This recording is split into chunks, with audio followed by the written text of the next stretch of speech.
बिस्मिल्लाहिर्रहमानिर्रहीम, अस्सलाम वालेकुम नाज़रीन, आप देख रहे हैं चैनल 5 और स्पेशल ट्रांसमिशन 14 अगस्त के हवाले से और मार्का हक की रोशनी में मैं हूं आपकी मेज़बान सना हारून और इस ट्रांसमिशन में मेरा साथ दे रहे हैं मेरे को एंकर अमजद चौधरी। अमजद, कैसे हैं आप? बिल्कुल ठीक ठाक। अस्सलाम वालेकुम नाज़रीन, मुझे अमजद चौधरी कहते हैं। सबसे पहले तमाम अहले वतन को दिल की गहराई से बहुत बहुत जश्न आज़ादी मुबारक हो। आज हम जश्न आज़ादी तो मना रहे हैं, लेकिन उसके साथ साथ मार्का हक भी हम लोग सेलिब्रेट कर रहे बिल्कुल हैं। ऐसे। और 14 अगस्त सिर्फ एक तारीख नहीं बल्कि कुर्बानी, जद्दोजहद और उम्मीद की अलामत है। ये मुल्क बहुत मेहनत मुशक्क़त के बाद हमारे कायद मोहम्मद अली जिन्ना और उनके साथ साथ जो दीगर बुजुर्ग गुजरे उनका लहू शामिल है। आज हम लोग सेलिब्रेट कर रहे हैं 14 अगस्त, क्योंकि आप जानते हैं हाल ही में हम लोगों ने दुश्मन को बता दिया कि पाकिस्तान से पंगा नहीं लेना। और आज इसी हवाले से बहुत खूबसूरत मेहमान हमारे दरमियान मौजूद हैं। सना, मैं चाह रहा हूँ कि आप तारुफ करें हमारे मेहमानों को। बिल्कुल, मैं अपने मेहमानों का तारुफ करवा देती हूँ। मेरे राइट साइड पे बैठे हैं कर्नल ताहिर मसूद साहब, जो कि इनको तमगा इम्तियाज़ मिला है। सर, अस्सलाम वालेकुम और बहुत शुक्रिया आपके कीमती वक्त का कि आप हमारे शो में तशरीफ़ लाए। और उनके साथ ही तशरीफ़ रखते हैं ब्रिगेडियर सैयद करार हुसैन साहब। सर, अस्सलाम वालेकुम और आपका भी बेहद शुक्रिया कि आप हमारे शो में तशरीफ़ लाए। आपका बहुत शुक्रिया जी, आपने हमें याद रखा। बिल्कुल सर, आप लोगों को कैसे भूल सकते हैं। और मेरे राइट साइड पे बैठे हैं नसीर अहमद, जिनका ताल्लुक़ है MPA हैं और MPM पाकिस्तान से इनका ताल्लुक़ है। सर, अस्सलाम वालेकुम, बेहद शुक्रिया आपके भी कीमती वक्त का। और उनके साथ जो शख्सियत बैठी है वो बहुत ही मशहूर शख्सियत है पाकिस्तान की कॉमेडी की दुनिया के बेताज बादशाह, किसी तारुफ के मोहताज नहीं है, सलीम आफरीदी साहब। सलीम भाई, बहुत शुक्रिया आपका कि आप भी इतनी मसरूफियत के बावजूद आप हमारे शो में तशरीफ़ लाए। वतन का हम पे कर्ज है तो हम तो वो कर्ज उतारने चले हैं। बस ठीक है, बस अभी आपसे भी गुफ्तगू करेंगे। और उनके साथ तशरीफ़ रखते हैं मियाँ मोहम्मद तारिक साहब, समाजी रहनुमा। सर, आपका भी बेहद शुक्रिया कि आप भी हमारे शो में तशरीफ़ लाए। आप तमाम मेहमानों का बहुत शुक्रिया। सर, आपसे आगाज़ कर लेते हैं गुफ्तगू का। ये जो 14 अगस्त है, हम 78वां यौम आज़ादी मना रहे हैं और ये जो 14 अगस्त है अपनी नौयत का एक ख़ास 14 अगस्त है। उसका रीज़न है कि जो हालिया जो जंग हुई थी पाकिस्तान और इंडिया की, और जो मार्का हक हुआ है, जिस तरीके से फ़तह नसीब हुई पाकिस्तान को, और जिस तरीके से अफवाज पाकिस्तान ने और पाक फ़िज़ाइया ने दुश्मन के दांत ना सिर्फ खट्टे किए और ना सिर्फ बॉर्डर के ऊपर बल्कि सिफारती सतह पे भी पाकिस्तान को बड़ी ज़बरदस्त कामयाबी हुई है। तो सर, आज के यौम आज़ादी को अगर आप कंपेयर करें पिछले, क्योंकि हर साल ही हम मनाते हैं लेकिन इस साल कुछ डिफरेंट है, तो कैसा फील कर रहे हैं और क्या कहना चाहेंगे? बिल्कुल डिफरेंट है, सबको नज़र भी आ रहा होगा।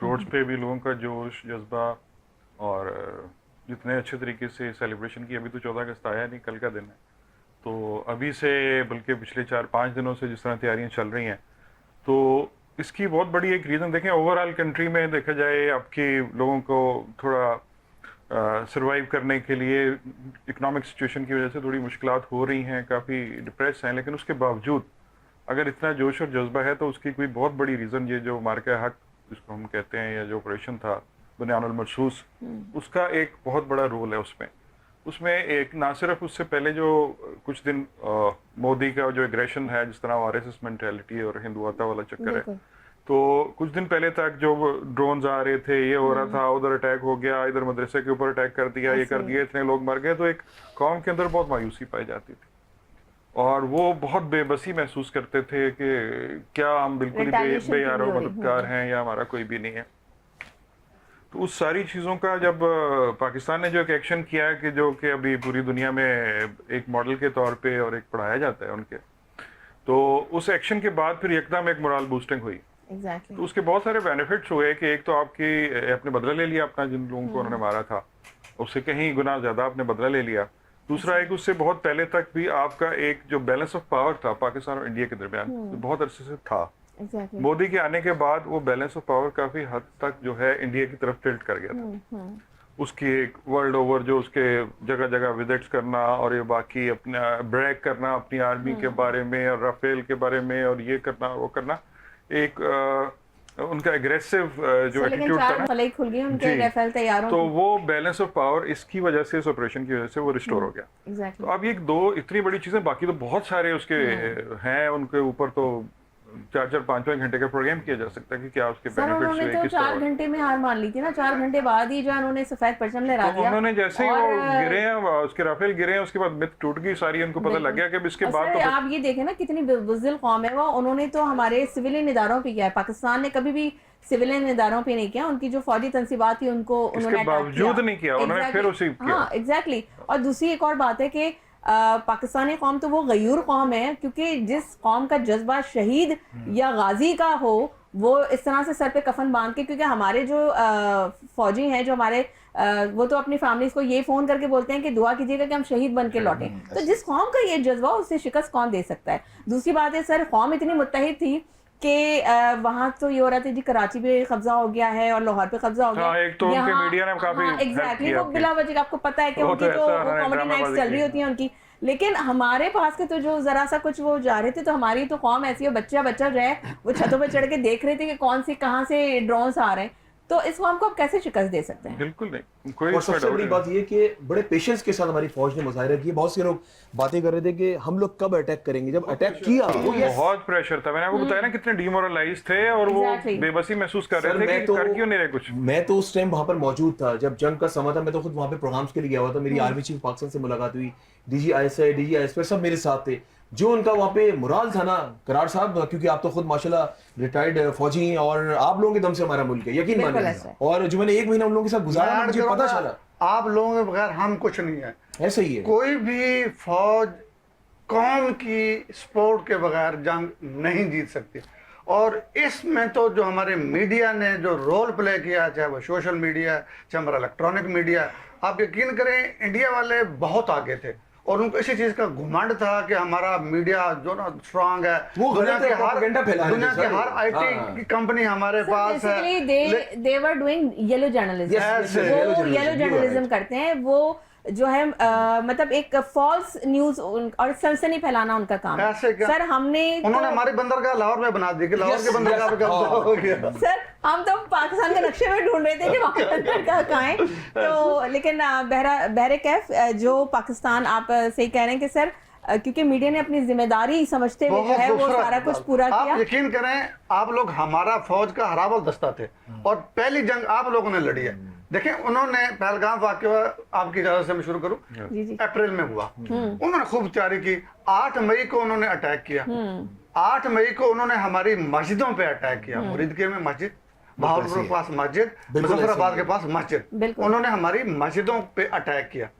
उसके बाद क्या हुआ कि उसी दिन उन्होंने अपने राफेल गिरवाए। ऐसे ही है। राफेल, रा उनकी एग्जैक्टली और एजेंसी फेल उर्दू वाला और फेल हो Exactly. फेल गया। अच्छा, वहां जाके क्या हुआ, बहुत से लोगों को नहीं पता, अंदर की कहानी मैं आपको बताता हूँ।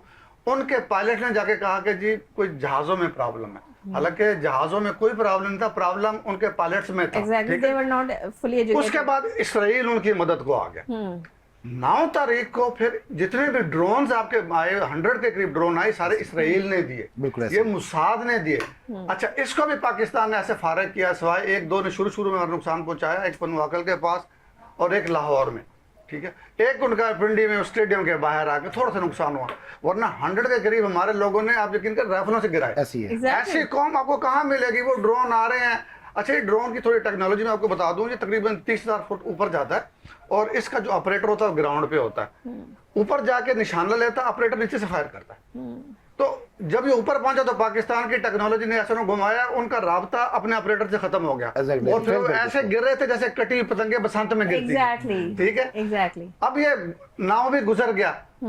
जैसे कि अभी कौन साहब ने कहा कि जी कौम डिमोरलाइज थी, लेकिन हमें पता था कि हमारे DGISPR ने कहा था कि जब जवाब हम देंगे तो Yes, दुनिया yes, देखेगी। ऐसे ही है। ठीक है ना? और करके सर, दिखाया। मैंने आर्मी चीफ उनके ऑफ पाकिस्तान से जब सवाल किया ना जंग से 1 दिन पहले, और 1-to-1 उनके साथ में बैठा हूं, तो मैंने उनसे कहा, मैंने कहा सर वो तो कह रहे हैं पानी बंद कर देंगे, और बहुत सारी उनसे डिस्कशन हुई मेरी। कहते हैं हम उनकी सांसें बंद कर देंगे। उनका जो जज्बा था ना, Exactly. आप जब आपका सिपा सलार ऐसे- इतना बहादुर हो और उसका जज्बा इतना पुख्ता हो, तो अवाम तो साथ है ही ना उनके, जाहिर सी, और फिर दुआएं, फिर वो हाफिज कुरान भी। हाफिज कुरान। आप देखें ऑपरेशन को जो नाम दिया ये उन्होंने खुद बयानुल मरसूस, Yes, ठीक है। और ये वो आयत है जो जंग ओहद के मौके पे अल्लाह ताला ने कहा था मुसलमानों को बज़ाहिर पहले फेज में शिकस्त हुई थी और फिर जो डटे रहे अल्लाह ताला की फिर ऐसी मदद आई कि वो हमारी शुरू की शिकस्त फतह में और तब्दील हो सर गई। एक और चीज़ है ना, क्योंकि बीइंग अ मुस्लिम हमारा तो ईमान है इन चीज़ों पे। सर वो कायर हैं वो, क्योंकि डरपोक हैं, उन्होंने रात के अंधेरे में क्या, हमने अलल सुबह फजर के टाइम पे हमने अटैक किया, ठीक है। आप ये देखें, अच्छा जब उन्होंने अटैक किया तो 4 घंटे बाद तो उनको पता चल गया था कि नहीं आपके अंदर स्ट्रेंथ। और सर उनके जो जीडी बख्शी हैं वो तो अपने चैनल से बैठ के वहाँ पे वो तो हर दफा ही रोते हैं, वो हर दफा रोते हैं और अब भी वो रोए हैं। और उन्होंने अपने चैनल से बैठ के कहा कि भाई आपके जो पायलट्स हैं उनको तो वो इतने एजुकेटेड ही नहीं, उनको वो चलानी नहीं है। पाकिस्तान हमसे टेक्नोलॉजी में पीछे, हर चीज़ है पीछे, और आप उनकी हालत देखें कि वो हमसे इतने 10 गुना जो है आगे बढ़ के वो उन्होंने हमारे तैयारी करे। तो उसके बावजूद सर आप ये देखिए ना कि उनकी जो स्ट्रैटेजी थी वो 4 घंटों की मार थी पाकिस्तान की तरफ। अब वो जैसे अभी आपने भी जिक्र किया कि एयरफील्ड मार्शल जासिम मुनीर साहब ने कहा था कि जब पाकिस्तान अटैक करेगा तो हमको बताने की जरूरत नहीं है, Yes, yes. दुनिया के कोने कोने तक उसकी गूंज सुनाई देगी और दुनिया के कोने कोने तक गूंज सुनाई गई। और ना सिर्फ पाकिस्तान का जो एक इमेज था लोगों के ऊपर, जो अगर सिफारती सतह पे बात की जाए तो वो बहुत ही बेहतर अंदाज में जो है वो पेश किया गया। और बिलावल भुट्टो जरदारी के जो निगरानी में जो वफ्द गया वहाँ पे, जो उन्होंने जो सिफारती भी जंग वहाँ पे लड़ी है और पाकिस्तान का जो इमेज गया है दुनिया भर में। आज आप ये देख लें कि डोनाल्ड ट्रंप जो है वो पाकिस्तान से ट्रेड करने के लिए तैयार है, वो पाकिस्तान के साथ ताल्लुकात बढ़ाने के लिए तैयार है, लेकिन इंडिया को कोई नहीं पूछ रहा। और यही वक्त है कि बहुत अच्छी तरीके से जो भारत है उसका चेहरा दुनिया के सामने आ चुका है और उनकी सारी जो फॉल्स फ्लैग ऑपरेशन वो करते रहे और हमेशा पाकिस्तान में मलबा डालते रहे, वो सारी चीज़ों के सामने आगे। नाज़रीन, गुफ्तगू का सिलसिला आगे बढ़ाएंगे, अपने मेहमानों से बात करेंगे, लेकिन यहाँ वक्त हुआ एक ब्रेक का। आपने कहीं नहीं जाना है, हमारे साथ रहना है, stay with us. Welcome back नाज़रीन, आप देख रहे हैं जश्न आज़ादी की खुसूसी ट्रांसमिशन चैनल 5 पर और बड़ी ज़बरदस्त गुफ्तगू हो रही है। और अब कुछ बात कर लेते हैं, हमारे साथ MPA मौजूद हैं, MKM पाकिस्तान के नसीर अहमद साहब। सर ये बताइएगा कि इस साल का जो जश्न आज़ादी है वो जाहिर सी बात है हमारे हक़ की वजह से एक मुनफरिद है, तो इस जज्बे को आप किस तरह से देखते हैं? बहुत शुक्रिया सना। मैं सबसे पहले अपने मेहमानों को, जो हमारे मुल्क के जो जवान हैं उनके सपूत साथ बैठे हैं हमारे, उनका मैं शुक्रिया अदा करता हूँ आज हमारे सामने बैठे हैं। असल में ये जो जज्बा आज आप देखेंगे, वैसे 1947 से हम लोग जश्न आज़ादी मना ही रहे हैं और तकरीबन हर साल उसी जज्बे से होती है, लेकिन इस बार का जो जज्बा है वो मैं ये समझता हूँ कि अगर देखा जाए कि जिस तरह के मनफी प्रोपेगेंडे हो रहे थे और जिस तरह के यानी कुछ अनासर ऐसे थे जो गुज़श्ता चंद सालों से हमारी फ़ौज को बदनाम करने की साजिश में मुलविस थे, जिसमें बैरूनी मुदाखलत थी, जो हमला इंडिया ने रात की तारीकी में किया, बुज़दिलाना कार्रवाई की, जैसे हमारे ब्रिगेड साहब ने कहा कि मदरसों पे भी की और आबादी पे की। अच्छा, उसके बाद मैं ये समझता हूँ कि हर इंसान का, हर पाकिस्तानी का वो जज्बा था कि अब क्या होने वाला आगे। Exactly. मैं अपनी अगर बात करूँ तो कब हमला करेंगे, कैसे करेंगे, निचोड़ के रख दें इनको। ये तो why they are waiting for, what are they waiting for, मतलब हर एक के दिमाग में सवाल यही था कि जवाब क्यों नहीं दे रहे। मैं अपनी भी बात कर रहा हूँ, वो जैसा जज्बा था, क्यों खामोश बैठे रहे। मैं ये समझता हूँ कि उस वक्त जो आर्मी चीफ थे हमारे हाफिज मुनीर साहब, मैं समझता हूँ उनके सोच को सलाम है। बिल्कुल। हम समझते थे कि पता नहीं क्या करेंगे क्या नहीं करेंगे, थोड़ा गुस्सा भी था, कब जवाब देंगे। मैं कह रहा हूँ उनकी हम सोच को नहीं पहुंच सके, लेकिन उन्होंने जो मार्का जो हक अदा कर दिया, पूरी कौम का हक अदा कर दिया उन्होंने। उसके बाद आप सोचे ना, अब अगर इंडिया और पाकिस्तान की बात करें, 24 करोड़ की आबादी हमारी है, उनकी 1.25 अरब से ज्यादा की आबादी है, टेक्नोलॉजी में हमसे कहीं ज्यादा है, ताकतवर है, लेकिन उनकी तमाम टेक्नोलॉजी को उन्होंने फेल कर दिया। राफेल तैयार को मार गिराया। जिस गरूर में बैठे हुए थे, जिस तकब्बुर में बैठे हुए थे, अल्लाह की मदद हमारे जनरल साहब के साथ थी, उनकी पाक फौज के साथ थी। मैं कहता हूँ ये जज्बा उन्होंने जगाया, जो मैं समझता हूँ कि जो हम लोग कौमियतों में बटे हुए थे, पंजाबी, सिंधी, बलोची, हजारेवाल, सराइकी, उस मार्के के बाद मैं पूरे पाकिस्तान की आवाम को उन्होंने मुत्तहिद कर दिया और चंद घंटों में बिल्कुल जंग का पासा हमारे हक में आ गया। 4 घंटों में, जैसे सना ने बताया, 4 घंटों में। मैं कहता हूँ कि मतलब उनको फिर मुदाखलत करवानी पड़ गई, डोनाल्ड ट्रंप के पास फोन चले गए, आदमी ताकतों को मजबूर पड़ना पड़ा। अल्लाह ना करे, खुदा ना खास्ता ऐसा हो गया तो आदमी जंग छिड़ जाएगी। और मैं ये समझता हूँ हम तो उसके लिए भी तैयार थे, जैसे आपने शुरू में कहा कि हम तो लड़ते ही जज्बे के लिए, एग्जैक्टली वो जज्बा जो शहादत का, वो जज्बा जो गाजी का। बिल्कुल। अभी मैं ये बात करूँ, आज हम लोग हमारे MK पाकिस्तान की तरफ से जैसे हमारी जश्न आज़ादी के जो प्रोग्राम रखे, पहली तारीख से लेकर आज 14 तारीख हो गई, हमारी नींदें पूरी नहीं हुई, क्यों? लेकिन वो जज्बा पैदा कर दिया गया हमारी पूरी कौम के अंदर। हम उस जज्बे के साथ पूरी कराची के अंदर हम अपने आवाम के साथ थे, और हर सतह पे, स्कूलों में, मदरसों में, मस्जिदों में, हर जगह पे जश्न गली गली, यानी कि हर नुक्कड़ बिल्कुल पे ऐसा ही है, बिल्कुल पाकिस्तान का झंडा लहराया और पाक फौज के शाना बशाना खड़ा होने का नारा लगाया, और उस तफरीक को खत्म किया जो पैदा कर दी गई थी। बिल्कुल। मैं ये समझता हूँ कि ये बहुत बड़ा एक क्रेडिट है।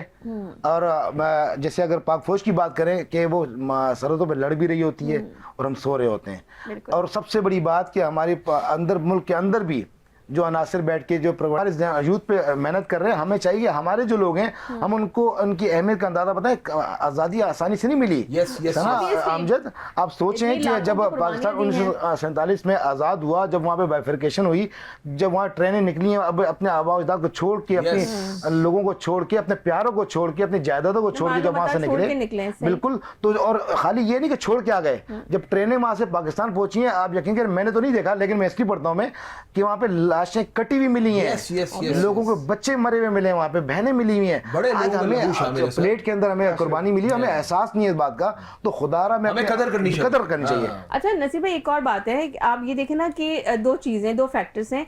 एक तो कि जो लोग वहां से हिजरत करके यहाँ आए, ठीक है, और अपना मालो मता लुटा के, अपने सब कुछ लुटा कर यहाँ आए।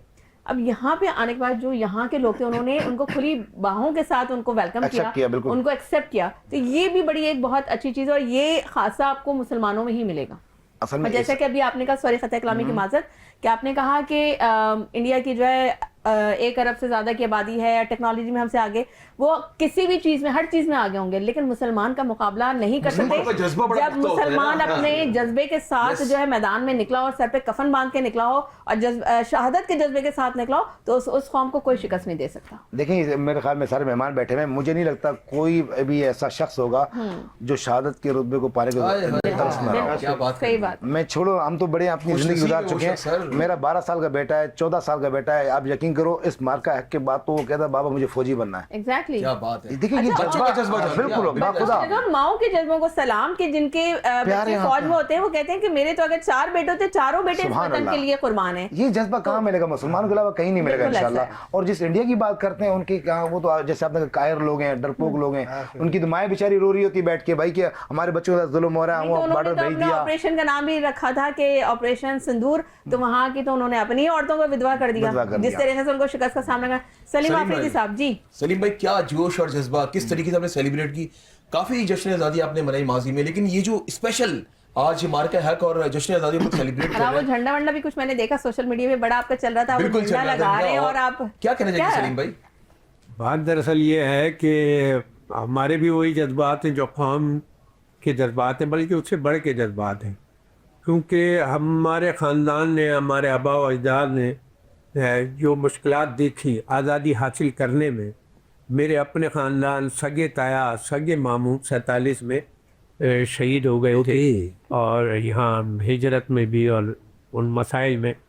तो कुछ मेरे बाप दादा का ताल्लुक ही फोर्सेस से था, मेरे दादा फौज में थे, मेरे ताया, मेरे अब्बू पुलिस में थे, तो वही खून, वही जज्बा, वो सब चीज़ें जब जंग हो रही होती है तो दिल करता है कि मैं बस मैदान में निकल ऑटोमेटिकली इंसान में जज्बा आ जाता है। मैं फट जाऊं। हाँ, और बिल्कुल ऐसे ही है। फौज का कोई नेमुल बदल नहीं है। बिल्कुल नहीं। सारे दुनिया में हम फिरते हैं, हिंदुस्तान भी गया हूँ, वहाँ आवाम का बड़ा प्यार बड़ा, लेकिन वहाँ फौज में देखें किस कदर नफ्सियाती बीमारियाँ हैं, यानी खुदकशियाँ कर लेते हैं। हमारे पाकिस्तानी किसी फौजी अभी कोई खुदकशी का वाक़या नहीं पेश है। बिल्कुल ऐसा है। तो ये आप भले यूरोप की फ़ौज में देख लें, हिंदुस्तान की फ़ौज में देख लें, वहाँ नफ्सियाती बीमारियाँ, क्योंकि उनको लगता है कि हम फौज में तो आ गए लेकिन जुल्म हो रहा है, कहीं मर ना जाए।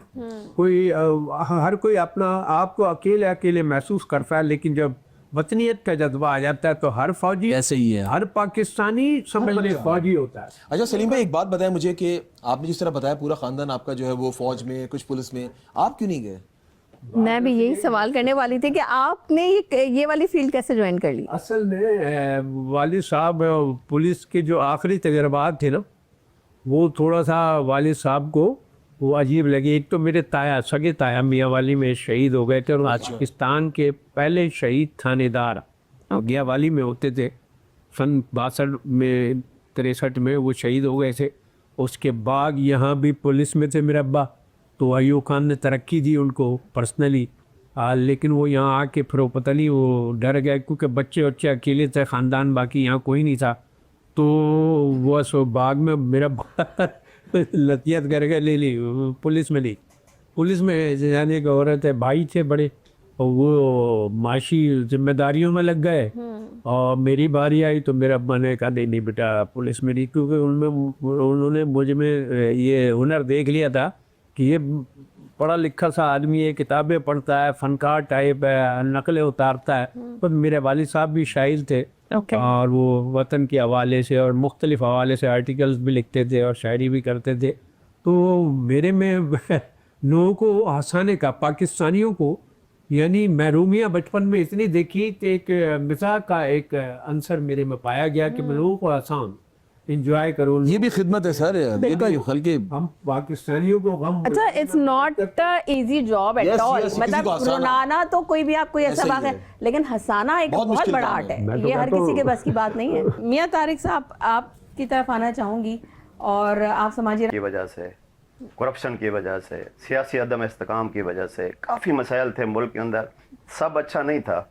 लेकिन ऐसे मौके पर ये जो मार्का हक की सूरत में ये जो हमें बहुत बड़ी पाक खुशी फौज मिली। ने एक तोहफा दिया है, जंग की सूरत जीत कर, इसने आलमी सतह पे जो पाकिस्तान का वकार बुलंद किया है। बिल्कुल। आप यकीन जाने, लोग अपनी महंगाई, भूख, अफलास, बिजली की लोड शेडिंग, रोडों का ना होना, जो भी चीज सब कुछ भूल गई है। और बिल्कुल भूल ऐसे। के जिस तरीके से, जिस जोश और जज्बे के साथ मैदान में इस वक्त उतरी हुई है पूरे पाकिस्तान की कौम, और पाकिस्तान के हद तक नहीं, पाकिस्तानी जहां जहां बैठा हुआ है वो जिस खुशी का और मोहब्बत का और पाकिस्तान के साथ लगन का इजहार कर रहा है, ये काबिल दीद है। बिल्कुल। तो मैं आपको ये अर्ज करूं, ये जो हमने ये जंग जीती है, मैंने पहले भी अर्ज किया है, ये हमारे सपूत बैठे हुए हैं, कौम के सपूत हैं। ये एक सिपाही से लेकर एक आम फौजी से लेकर सिपह सलार तक, और फिर जैसे ब्रिगेडियर साहब ने फरमाया कि अगर ये कौम साथ सर बकफ होकर खड़ी ना होती तो ये जंग, कोई भी जंग हो, ऑब्वियसली वो पाकिस्तान की, दुनिया की कोई भी, जब तक कौम जो है वो साथ खड़ी नहीं होगी। लेकिन इस वक्त जो कौम ने किरदार अदा किया, आप यकीन जाने, जैसे छोटे बहुत, मैं नहीं समझता कि कोई भी सियासी पार्टी जो है वो पाक फौज के खिलाफ है। कतन ये इंप्रेशन भी नहीं जाना चाहिए। कुछ नासूर लोग होते हैं जो प्रोपेगेंडे करते हैं, वो भी हमारे जो मुखालिफ ममालिक हैं, इंडियन रा के एजेंट यहाँ मौजूद हैं, और पूरी दुनिया में इस तरह होता है। वो फौज को बदनाम करने के लिए इस तरह के प्रोपेगेंडे करते रहते हैं। लेकिन और उन प्रोपेगेंडों का जिस तरीके से पाक फौज ने खात्मा किया है, जिस शिद्दत के साथ और जिस जुर्रत के साथ और जिस बहादुरी के साथ, आप यकीन जाने, ये ऐसा नहीं है कि पाकिस्तान में सब अच्छा चल रहा था। इंडिया ने उस वक्त हमारे ऊपर हमला किया जब वो पूरे पाकिस्तान को घेर चुका था और इंतशार कर चुका था। बलूचिस्तान में देख लें, अपने एजेंट हर जगह पे फैला गए। पाकिस्तान के अंदर जो भी दहशतगर्दी हो रही थी, जो भी नक्स अमन पैदा हो रहे थे, जहां जहां जो बड़े बड़े हादसा, हमारे चीनियों के ऊपर हमले हुए, बलूचिस्तान में हमले हुए, KPK में हमले हुए, अच्छा, सब में इसका हाथ था। तो जैसे इसने देखा कि अब पाकिस्तान अंदरूनी खलफशार का शिकार है, तो उस वक्त उसने हमला किया। लेकिन हमारे साथ हमारी कौम, और फिर सबसे बड़ी बात यह है कि हम मुसलमान हैं, हम ला इलाहा इल्लल्लाह पे यकीन रखते हैं। हमारे कम लोग भी बड़े बड़े, जैसे असहाब रसूल से लेकर आज तक आप देखें, हजारों की तादाद में लाखों को शिकस्त देते थे। जज्बा strong था ना सर, हमारे जज्बा था। अभी आपको याद होगी कि मुट्ठी भर मुसलमान थे, अल्लाह ताला ने किस तरीके से जो है एग्जैक्टली। और इसी वजह से ये मैं आपको यकीन से कहूँ कि फिर ये जंग जिस तरीके से आपने अभी फरमाया कि 4 घंटे के अंदर अंदर इन्होंने पासे पलट दिया, ये कोई आसान काम नहीं था। और अगर इंडिया को भी आप समझ रहे थे कोई मामूली चीज थी, नहीं, इसमें हमारे तमाम तरह अदारे हैं, इंटेलिजेंस जो इनके अंदर हैं, इनके जो स्पेशल यूनिट्स हैं, जो अब साफ जरा एक सरबराह जो होता है, सिपह सलार जो हमारे जनरल सैयद आसिम मुनीर साहब हैं, अल्लाह पाक उनकी जिंदगी रखे, उन्होंने इस सारी चीजों को प्लान करके, और उससे पहले हमने भी, कौम ने भी जुलूस निकाले और उनके साथ यकजहती का इजहार किया। लेकिन फिर जिस तरीके से उन्होंने हमला किया और जिस तरह चीखें निकली दुनिया कुफ्र की, वो देखने वाली थी। उसके ऊपर जो हमारे मुखालिफ थे, जो मैं ऐसे अल्फाज कहूँ कि जो हमें घास भी नहीं डालते थे, वो हमारे आगे हाथ जोड़े थे, यार खुदा के वास्ते आप मेहरबानी करो। और इससे पाकिस्तान का वकार बुलंद हुआ, पाकिस्तान के हल गया। अब हमने करना क्या है? आज के दिन जो हमारे सुनने वाले हैं वो अगर अहद कर लें और अपने दिलो दिमाग पे बिठा, अभी भी आपने फरमाया कि कहीं ना कहीं कौम भी इसमें जो है इन्वॉल्व है, इसमें आज हम अहद कर लेते हैं कि हम नेक नीति से ला इलाहा इल्लल्लाह की बुनियाद के ऊपर अपने अदारों के साथ खड़े होंगे। जो हमारे हुक्मरान अल्लाह ताला की तरफ से हमारे ऊपर रहेंगे, हम उनके साथ रह के, और हुक्मरान भी इस बात के यादा करें, अहद करें कि हमने आम लोगों का, गरीबों का, नदार लोगों का, जैसे अल्लामा क़ायद-ए-आज़म मोहम्मद जनाब साहब ने फरमाया था कि आपने इंसाफ करना है गरीबों के साथ, आम लोगों के साथ। जब भी आपका मुल्क तरक्की करेगा, जब आप मुतवस्सित तबके के आम लोगों का ख्याल रखेंगे, इनके मदद करेंगे, और साथ मिलके कौम, अदारे और हुकूमत साथ मिलके आज ये अहद कर लें कि आने वाले वक्त में हमने अच्छा करना है। और तो ये मैं अल्लाह ने एक और मौका दिया हम लोगों को कि हम सब मुत्तहिद हो जाएं, और क्योंकि यहाँ पे ब्रेक का कहा जा रहा है, मैं आपको ये कह सकता हूँ आखिरी जी, 2 सेकंड में कि अगर हम मुत्तहिद हो जाएं सारे और आज अहद कर लें, हर आदमी अपने अपने, जो हमारे लोग सुन भी रहे हैं, तो मैं समझता हूँ दुनिया की कोई ताकत पाकिस्तान को बढ़ने से नहीं रोक सकती। यस, बिल्कुल सही बात है। और बड़ी जबरदस्त बात है कि मियां साहब ने ये बात, हकीकत है, इस मुल्क को आपने और हमने सब ने मिलकर लेके चलना है। हम बहुत आसान काम होता है तनकीद करना इदारों के ऊपर, कभी हमने अपने गिरबान में झांका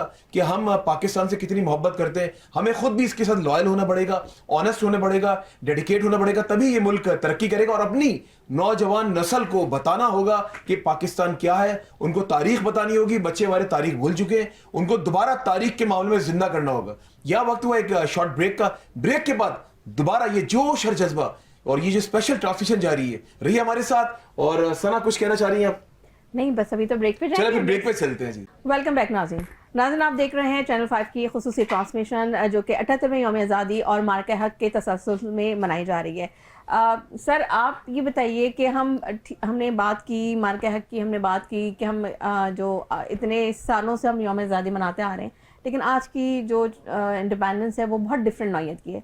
लेकिन एक चीज़ जो कि मुझे फील होती है अब कि अगर मैं अपने चाइल्डहुड की बात करूं तो सर, जब 14 अगस्त आता था तो बड़े एम्बिशियस होते थे, और वो एक डेडिकेशन होती थी, बड़े पेट्रियाटिज्म बहुत ज़्यादा होता था कि स्कूल्स में भी फंक्शंस हो रहे हैं। और एक मार्का था जो कि जिस तरह से पाकिस्तान हमने हासिल किया, तो ऐसे ही नहीं हासिल किया जैसे अभी जिक्र किया कि ज़ाहिर लाखों जानों की कुर्बानियाँ, सब अपना मानो मता छोड़ कर आए। तो वो जो एक हिस्ट्री है, मुझे लगता है कि वो कहीं ना कहीं मिसिंग है आज की जनरेशन में। तो आप किस हद तक इत्तेफाक करेंगे? बिल्कुल 100% ठीक बात है आपकी। वो दिन ब दिन मिसिंग होती जा रही है, अभी भी काफी हद तक मिसिंग है, क्योंकि जनरेशन टू जनरेशन जैसे जैसे चीजें ट्रेवल करती हैं तो उनको बार बार स्कूलों कॉलेजों में फंक्शंस करके, प्रोग्राम्स के अंदर, हर जगह रिमाइंड करना पड़ता है, ऑल ओवर द वर्ल्ड। ये हमारे ही नहीं है प्रॉब्लम, कि जब तक आप बार बार उनको डिफरेंट अपने तरीकों से, जो नई जनरेशन आती है उसको इम्पोर्टेंस एहसास नहीं दिलाएंगे कि आपके बावजूद ने कितनी कुर्बानियां दी थी पाकिस्तान को हासिल करने के लिए, और कितना इम्पोर्टेंट है ये हम सब के लिए, और आज़ादी कितनी इम्पोर्टेंट है, तो तब तक एक न्यू नॉर्मल जिसको कहते हैं बन जाएगा, कि उसमें वो समझेंगे कि बस ऐसे ही था। कि जैसे एक बच्चा जो किसी अमीर घर में पैदा होता है तो उसको नहीं एहसास होता कि गरीब बच्चों की क्या प्रॉब्लम्स हैं और क्या नहीं है। तो इसी तरह जब वो एक आज़ाद मुल्क में जब पैदा होते हैं और वो फिर उनको भूलना शुरू हो जाते हैं। उनको ये पता चले कि आज़ादी जो है कोई आसान या छोटी चीज़ नहीं है। जिस आज़ादी की फ़िज़ा में हम सांस ले रहे हैं, आप फ़लस्तीन के मुसलमानों से जाके पूछें, आप मकबूजा कश्मीर में मुसलमानों से पूछें जो जद्दोजहद कर रहे हैं, अपनी आज़ादी की जंग लड़ रहे हैं। हम तो वही कहते हैं ना कि बहुत बड़ी ब्लेसिंग है कि हम आज़ाद फ़िज़ा में सांस ले रहे हैं। तो एक और चीज़ है, सिर्फ ये फैक्टर भी है कि हम जैसे कि स्कूल्स के अंदर भी जो पहले जो फंक्शंस होते थे, अब मुझे लगता है जस्ट एक फॉर्मेलिटी रह गई है कि फॉर्मेलिटी के तौर पे आपने मतलब अगर उनके अपने कुछ जो वेस्ट से हमने सीख लिया है, वो वाले जब डेज आते हैं तो पूरा दिन आपका स्कूल के अंदर फंक्शन होगा। लेकिन जो आपके ऐसे डेज हैं उसमें आपके क्या स्टार्टिंग के 2 यूनिट्स में जो है वो ये सेलिब्रेशन होगी, फिर बाकी सारी पढ़ाई होना कुछ नहीं होती है पढ़ाई। लेकिन वो जो एक अहमियत है ना, वो कहीं ना कहीं खत्म होती जा रही है। उसकी रीजन यही है ना, जैसे बताया ना कि वो उस वक्त जब ये होते थे सारे, तो वो जो जनरेशन थी जो पढ़ाने वाली थी या ऑर्गेनाइज करने वाली थी, वो थी जिन्होंने अपने पेरेंट्स को देखा था और उसकी वैल्यू जानते थे आज़ादी की। और बाकी आपने फ़लस्तीनियों की जो बात की है, तो फ़लस्तीन और वो तो बहुत फिर बेचारे पिछड़े हुए लोग हैं। आप इंडिया के मुसलमानों से पूछ लें आज़ादी की नेमत, एग्जैक्टली, बिल्कुल। तो कि वहाँ पे उन बेचारों के साथ क्या होता है जब बिल्कुल उनको आरएसएस का और ये जितने भी हैं, जब उनको जोश चढ़ता है तो कभी मस्जिदें शहीद, तो कभी पकड़ के दाढ़ियों पे, और अभी ये कभी मार्के किसी हक के चीज़ बाद तो पे, और ज्यादा शुरू हो गया है। और वो रिक्शे वालों को पकड़ के दाढ़ी वाला बिल्कुल देख ऐसा। लिया, मुसलमान देख लिया, उससे नारे लगवाए अपने, और बहुत ही ज्यादा जो है उधर तो जुल्म हो रहा है। तो अब ये गजा वाला या फलस्तीन वाला, ये तो ऑल ओवर द वर्ल्ड के भी, ये तो खैर हिस्ट्री में बिल्कुल कहीं सही शायद ही कहा, किसी ने ऐसा देखा हो कि जो कुछ हो रहा है। तो ये आज़ादी एक बहुत बड़ी नेमत है, मैं कहता हूँ इसको फुल हमें अपने बच्चों को No doubt, आज़ादी इम्पार्ट वाकई- करना। जरा देखते नहीं इतना, तो सोशल मीडिया पे तो हर वक्त सारे के सारे इन्वॉल्व हैं, जो कि पहले सिर्फ और सिर्फ लिमिटेड से लोग होते थे। सोशल मीडिया में इन्वॉल्व है, लेकिन पाकिस्तान की तारीख से महरूम रह चुके हमारे बच्चे, महरूम बात रह सच है। चुके अच्छा करार भाई, मुझे ये बताएं कि जब भी कोई दुनिया में मुल्क तरक्की करता है, नौजवान नस्ल का बड़ा अहम किरदार होता है। व्हाट डू यू थिंक, आप क्या समझते हैं कि जो हमारे बच्चे हैं वो ये जो मुल्क है उनके हवाले करना है, तो क्या समझते हैं इतने कैपेबल हो गए हैं कि मुल्क संभाल लेंगे? क्या उनको इतनी तरबियत दे दी है? क्योंकि स्कूल कॉलेजेस अगर यूनिवर्सिटी की बात की जाए, तालीम तो हासिल कर रहे हैं, लेकिन क्या उनके अंदर इतनी कैपेबिलिटी है कि मुल्क को आगे लेकर जा सकते हैं या जा रहे हैं? क्या समझते हैं आप? मैं इल्लामा इकबाल की जुबान में जवाब दूंगा इसका। कहता है, नहीं इकबाल ना उम्मीद अपनी किश्ते वीरां से, अगर नम हो तो ये मट्टी बड़ी जरखेज़ है साहब की। ठीक है।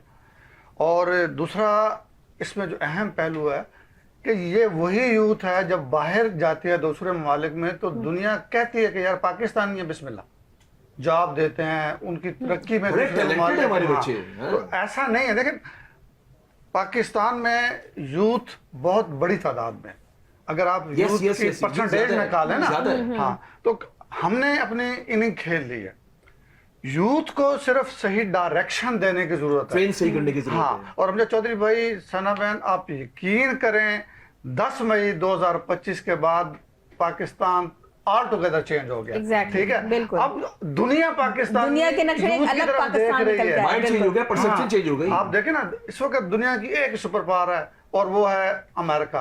और अमेरिका में भी एक ही बंदा है, डोनाल्ड ट्रम्प। कहा ना, एक ही बंदा है। लेकिन डोनाल्ड ट्रम्प ने भी तो मान लिया ना मैं वही कह रहा पाकिस्तान हूं, को। वो आपकी तारीफें कर रहा है कि बिल्कुल। पाकिस्तानी कौम बहुत जबरदस्त कौम है। तो इसका आसिम मतलब- मुनीर को आप बताइए, उन्होंने Invite 2 किया। दफा इनवाइट हाँ, किया। कर दिया, बड़ी अच्छा, बात। एक ये और बड़ी बड़ी बात बड़ी बात है। अच्छा, एक और दिलचस्प बात है, आप लोगों ने भी देखा होगा कि ये मार्का हक के बाद जो टॉप ट्रेंडिंग में रहे हैं, आप गूगल के ऊपर air vice marshal Aurangzeb Ahmed साहब और ये अपने आप में हमारे एयरफील्ड मार्शल आसिम हाँ। मुनीर साहब, यानी टॉप ट्रेंडिंग, यानी ये पाकिस्तानी, इसका ओवरऑल जो निकाला गया ग्राफ, तो दुनिया ने उनको सर्च किया है उनके बारे में। तो हीरोज तो हैं हमारे लिए, ऐसे- जाहिर सी बात है, दुनिया में हीरो बन गए। और हीरो रहेंगे आपके हमारे। पासपोर्ट की वैल्यू बहुत बढ़ गई है। Exactly. दुनिया आपके मुल्क में आना चाह रही है।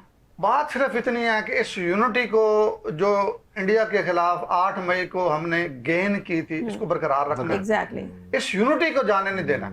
इस पाकिस्तान के लिए, अपने बच्चों के मुस्तकबिल के लिए इस यूनिटी को बरकरार रखना है। और अपनी लीडरशिप पे, खासतौर पे आर्मी की जो आपकी लीडरशिप है, आपने ट्रस्ट करना है। आप यकीन करें, इंशाल्लाह पाकिस्तान का मुस्तकबिल बहुत खूबसूरत है, बहुत ताबा। इंशाल्लाह। सर ये मुल्क भी अफवाज पाकिस्तान के दम से ही है। मैं कहा जिस तरह वो borders पे, मैं फिर फिजाओं में, दोबारा समुद्रों कहूंगा, में हम आप लोगों हिफाजत करें के हमारी। हाँ, हम अवाम के दम से हैं। बिल्कुल। अवाम और अफवाज पाकिस्तान अलग अलग नहीं है। ऑब्वियसली सर, देखिए आज हम जो हैं, अगर बहुत पुरसुकून होकर अपने घरों में जिंदगी गुजार रहे हैं या अपने मामूलाती जिंदगी हम परफॉर्म कर रहे हैं, तो वो सिर्फ उन्हीं की बदौलत के वो सरहदों पे खड़े हुए हमारी सरहदों की, हमारी मुल्क की और हमारी हिफाजत कर रहे बड़ा हैं। मुश्किल काम है सरहदों पे काम करना इस तरह, और ना गर्मी देखते हैं ना सर्दी देखते, फिर वो जो समुद्रों में जाते हैं। सर मैंने तो प्रोग्राम्स किए हैं ऐसे। अपनी तीनों फोर्सेस के साथ, बड़ा मुश्किल काम होता ऐसे है। ही है। सर हम भी मुजाहिद ही हैं, क्योंकि ऐसा जब कुछ बॉर्डर पे जंग हो रही थी, हमारी तो ऐसे छुट्टियां ऐसे खत्म हो मीडिया का जाती आपने भी एक हैं। हम जिस दिन रोल है। जंग हुई, हम फौरन ऑफिस आके मैंने बैठ तो गए आपको और अपना हरावल दस्ता बोला है। हरावल दस्ता होता है जो आप आगे से लीड कर रहे होते हैं। आप मीडिया वाले हमारा हरावल दस्ता करार है। भाई मैं खुद गाजी बनकर आया हूँ अल्हम्दुलिल्लाह, क्योंकि जब नूर बेस में अटैक हुआ मैं वहीं पर मौजूद था, माशाल्लाह। क्योंकि मैं जंग की कवरेज के लिए गया हुआ था। तो हम भी फ्रंट लाइन पे आप लोगों के साथ ही हैं, और हम चकलाला में। बिल्कुल हम, हाँ बिल्कुल ऐसे ही हम एक ही है बेसिकली। माशाल्लाह, जीते नसीर भाई मुझे ये बताएं कि आज जश्न आज़ादी तो हम लोग मना रहे हैं, सेलिब्रेट कर रहे हैं, आप वैसे आपकी क्या मसरूफियात होती है, किस तरीके से आप आज का दिन आपने आज तो आप हमारे पास आ गए, उसके बाद आपकी क्या मसरूफियात है, कैसे अपना जोश और जज्बा इस पाकिस्तान के लिए और इवेंट्स में भी आपने जाना है, क्या इजहार क्या करना चाहेंगे? बिल्कुल, देखिए जैसे पहली से लेकर आज 14 हो गई है और आज हम लोग इतने इस इवेंट को मनाने में लगे हुए थे और जो जज्बा जो पूरी कौम ने देखा और जो पूरे पाकिस्तान ने देखा, बल्कि मैं समझता हूँ पूरी दुनिया ने देखा होगा कि जिस तरह इन्होंने अपने आप को मनवाया है, आज ये वो कौम है जो जिंदा दिल है, अभी नफरतों से पाक है, कोई कौमियत नहीं है, कोई सिंधी नहीं है, कोई बलोची नहीं है। सिर्फ पाकिस्तान हाँ, बिल्कुल हाँ। और बीइंग अ पार्लियामेंटेरियन में मैसेज देना चाहता हूँ इन तमाम लोगों को कि देखें ये जो जज्बा अब पैदा कर दिया गया, एक चार्म आ गया है, इसको लूज नहीं करना। अपने मुल्क के लिए जो हो सकता है, अपने आवाम के लिए जो इस टाइम पे एहसास महरूमी के शिकार है, रोड्स नहीं है, सड़कें नहीं है, मतलब पानी नहीं है, बिजली नहीं है, गैस नहीं है, सीवरेज का निज़ाम तबाह है। बीइंग अ पार्लियामेंटेरियन जो हमारी हुकूमतें हैं, जैसे सिंध हुकूमत है, वफाक के अंदर और बहुत सारी हुकूमतें अपने लोगों को अगर कुछ करके देना चाहते हैं, देखो पाक फौज तो अपना काम कर चुकी है, अब ये वो मुल्क है, इसमें अपना किरदार अदा करें, नफरत की सियासत खत्म करें, इंशाल्लाह करेंगे सर, इंशाल्लाह करेंगे। और इंशाल्लाह अपनी जो आवाम है जो मायूस हो चुकी है उसके लिए कोई अपना कलीदी किरदार अदा करें। अच्छा, आपने जज्बे की बात की तो गवर्नर साहब को तो हमने डांस करते हुए भी देखा स्टेज पे। उन्होंने गवर्नर मैं कह रहा हूं गाने भी गाए, नहीं, गवर्नर साहब हम जब के सॉरी मैं आपकी बात कर रहा हूँ। जी, जी, जी। आप यकीन करें, जब कामरान खान टसूरी गवर्नर आए ना, जी, जी। तो अजीबो गरीब लोगों ने तबसरे किए, ठाकुर लेकिन साहब, मैं मुझे से हाँ, लेकिन आप यकीन करें मैं इस आदमी का बिल्कुल गैर सियासी आदमी हूँ, मेरे कोई ना सियासी अज़ाइम है, इस आदमी का फैन हूँ। इस आदमी ने यूथ के लिए आईटी कितने प्रोग्राम किए, बिल्कुल, बिल्कुल। गवर्नर हाउस में कोई आ रहा है, कोई जा रहा है, मतलब गवर्नर हाउस में तो किसी अवामी मैंने आज है तक नहीं। अपनी जिंदगी में ऐसा हमने नहीं गवर्नर देखा, नहीं हमने देखा। साहब हमने नहीं देखा। मैं बता रहा हूँ लेकिन कि मैं गवर्नर आज साहब उसका क्या बहुत बड़ा फैन हूँ, इसलिए नहीं कि एमकेएम के, मैं बिल्कुल किसी सियासी पार्टी के नहीं हूँ, लेकिन जिस अंदाज से वो आदमी काम कर रहा है, मुल्क के लिए काम कर रहा है, जैसे आपने यूथ की बात की ना, तो यूथ को जो आईटी की ट्रेनिंग दे रहा है, तो इस मुल्क के मुस्तकबिल के लिए दे रहे हैं ना यार। बिल्कुल ऐसा। क्या लेकिन क्या मालूम है। हेड्स ऑफ टू कामरान लेकिन इस टसूरी बार साहब। सिंध गवर्नमेंट ने भी नेशनल स्टेडियम कराची में क्या जबरदस्त म्यूजिकल इवनिंग हुई है और उन्होंने भी जोश और कहते के मज़ार पे जो कल हुई यार, क्या कमाल। Yes yes yes. देखिए, असल देखने वाली में थी। मैं ये समझता हूँ ये एक ऐसा लम्हा है, इसमें तो तमाम चीज़ों को भूल कर एक साथ खड़े, और मैं हर पार्टी ने, हर लोगों ने, हर मजहबी जो स्कॉलर सब ने मनाया इस बात को। कामरान खान टसूरी भाई की अगर बात करें, इसने ना सिर्फ एमक्यूएम का गवर्नर का अगर नाम लेंगे तो वो चीज़ अलग बात है, लेकिन उसको सबको जोड़ा है। आपने देखा होगा नफरतें खत्म की हैं इसने, तमाम लोगों के दरमियान जो नफरतें थी उनको खत्म की हैं। और हमने ये देखा कि कामरान फ्रंट से टसूरी लीड कर रहा है, साहब बिल्कुल मतलब किसी भी लीडर का होता है, हम कहते थे कि जी जो हमारे जो सिविलियन पॉलिटिशियंस होते हैं वो फ्रंट से लीड नहीं करते, लेकिन कामरान खान टसूरी Front man। फ्रंट पे आ रहे सलीम भाई आप भी तो मौजूद थे वहाँ पे गवर्नर हाउस में, उनका टैलेंट आपने देखा कि गवर्नर साहब का टैलेंट निकल के आया है सामने, yes। वो जिस तरह से उन्होंने डांस किया और जिस तरह से उन्होंने गाने गाए, तो वो एक अलग टैलेंट भी निकल के सलीम भाई भी आया। वहाँ पे मौजूद गवर्नर थे। के मायने बदल दिए उन्होंने। पहले हमारे यहाँ कोई नेस्टी होता था ना, बड़ा आया कहीं गवर्नर लगा हुआ है, हाँ, लॉर्ड गवर्नर बोल देते थे, एग्जैक्टली। अब तो अवामी ये जरूर है कि अच्छा, गवर्नर सलीम भाई भी वहाँ पे स्टेज पे मौजूद थे, बड़ा जोश और जज्बा सलीम भाई अलग ही नजर आ रहे थे। ऐसी कोई दूसरी राय है नहीं, मतलब सारी जबरदस्त आदमी है, जबरदस्त काम गवर्नर कर। के बारे में सारी राय तब्दील कर दी, और गवर्नर हाउस के दरवाजे गरीब बड़ी बात आवाम है, ने कम बहुत से बड़ी कम बात है देख सर। लिया, रमजानों में अफ्तारी करके देख लिया, बिल्कुल ऐसा। और इस तरह के प्रोग्रामों में शहरी भी कराई है। हाँ जी, शहरी अफ्तारी। अब ये है कि बस मैं हुक्मरानों से भी और करता धरता सबसे ये कहना चाहूंगा कि भूख जो है ना वो सारी मोहब्बत और अकीदत भुला देती है, बिल्कुल तो ऐसा। ये गुर्बत खत्म की जाए पाकिस्तान से। आधे से ज्यादा पाकिस्तान इस वक्त गुर्बत की बहुत तले दबा बैठा है, तो ये मैरिट का कत्लेआम ना हो, बस ये जिम्मेदारियों का ख्याल रखें। पाकिस्तानी में बहुत जज्बा है वतन बहुत के लिए। जज्बा है, सही है। अच्छा, बहुत से लोगों ने जो है ना ट्रेंडिंग में ये बात चल रही थी कि गवर्नर ने जी 2 करोड़ सिंगर को दे दिए, 3 करोड़ सिंगर को दे दिए। आवाम भी खुश किसी हाल में नहीं है करार साहब, ये बात समझ से बाहर है कि अगर वो करोड़ रुपए लगाए तो किसके लिए लगाए? ऐसे ही है। वो सेलिब्रेट कर रहे हैं, मार का जो अभी हक सेलिब्रेट कर हाँ, रहे ऐसे हैं, है। जश्न आजादी सेलिब्रेट कर रहे हैं। अगर उसने पैसा लगाया तो उसने जज्बे के लिए लगाया ना, आवाम के लिए, ताकि आवाम भी यहाँ की खुशियां बांटे, खुशियां समेटे। तो हमें भी ये चीज सोचनी चाहिए, आवाम को भी सोचनी मैं चाहिए। आपको मुशायरा होता है, वो सारे रात बैठा रहा होता है मुशायरे yes, बैठ yes। के। बिल्कुल ऐसे। मैं आपको बताऊं कि अब मेरा जज्बा ये है कि मैंने बहुत काम किया, शायरी भी की, कंटेंट लिखा, मज़ाहिया, कराची के लिए मैंने गीत लिखा, और जो शख्स कराची से इतनी मोहब्बत करता वो वतन से कितनी करेगा। अब मेरा एक आखिरी जो टारगेट है कि वतन के लिए कोई गीत, कोई ऐसा नगमा क्या बात लिखूं कि कौम को हिला दे। तो इंशाल्लाह ताला वो देखिए, शायर तो नहीं है मतलब अगले 14 अगस्त पे वो रिलीज हो जाएगा इंशाल्लाह। फिर हमारे लेकिन प्रोग्राम में नाचे के लिए जो सलीम गीत- आफरीदी भाई आप मौजूद हो और आप कुछ सुनाए ना, तो ऐसा हो नहीं हाँ, सकता। ये बात है। तो क्यों आप लोग भी सुनना बिल्कुल, चाहेंगे? बिल्कुल होना चाहिए। और ठीक है, हमारे मतलब- नाज़रीन की समातें भी जो है आपकी जो है कुछ ना कुछ सुनने के लिए बेताब हैं। कुछ वतन हो से जाएगा। मोहब्बत के तो अपनी जगह, लेकिन जो शख्स अपने शहर से मोहब्बत करता है, जिसकी नजर ये गीत है, और वो गीत ऐसा लिखा था मैंने, ऐसी पोइट्री है कि जहाँ जाते हैं दुनिया भर में मेरे नाम से वायरल है, लेकिन फिर भी बाज लोग और बाज मौलवी टाइप, मुफ्ती टाइप लोग अपने नाम से सुना देते हैं। वो मेरी शायरी हालांकि दुनिया पहचानती है कि बिठा के W11 में तुझको मैं घुमाऊं कराची, चल कराची, चल कराची, चल कराची, चल, यही मेरा लंदन है, यही बनेगा पेरिस कल, चल कराची, चल कराची, चल कराची, चल, लालू खेत यहाँ का दिल है, देख जरा तू आके, समंदर भी दिखलाऊंगा जानी सीयू पे ले जाके, हुसैनाबाद और बंस रोड के खाने तुझे खिला के, फिल्में भी दिखाऊंगा तुझको बंदर रोड ले जाके, कायद का मज़ार यहाँ पे।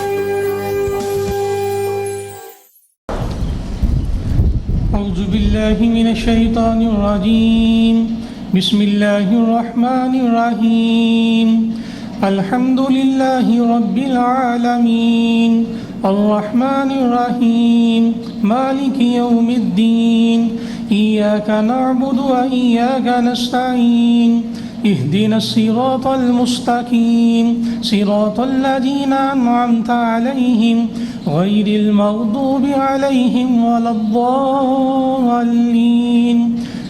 बिस्मिल्लाहिर रहमानिर रहीम, कुल हुवल्लाहु अहद, अल्लाहुस समद, लम यलिद व लम यूलद व लम यकुल लहू कुफुवन अहद। बिस्मिल्लाहिर रहमानिर रहीम। ए अल्लाह, वतन अज़ीज़ पाकिस्तान के बानियान और मुहसिनीन के दराजात को बुलंद फरमा।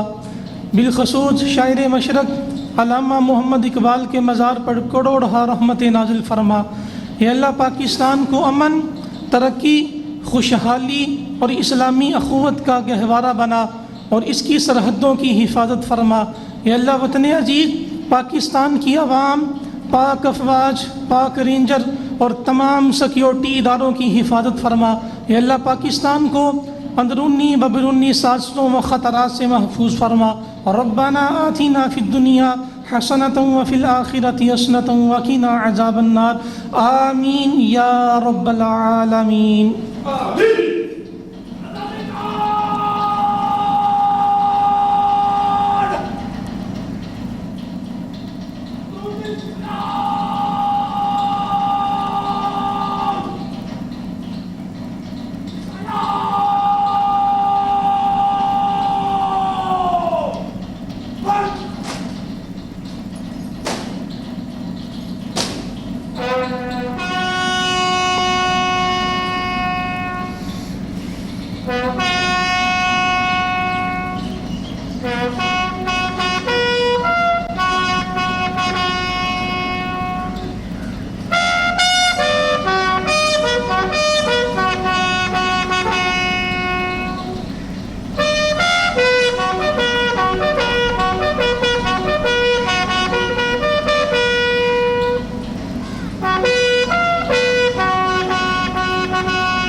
Core commander Lahore lieutenant general Fayaz.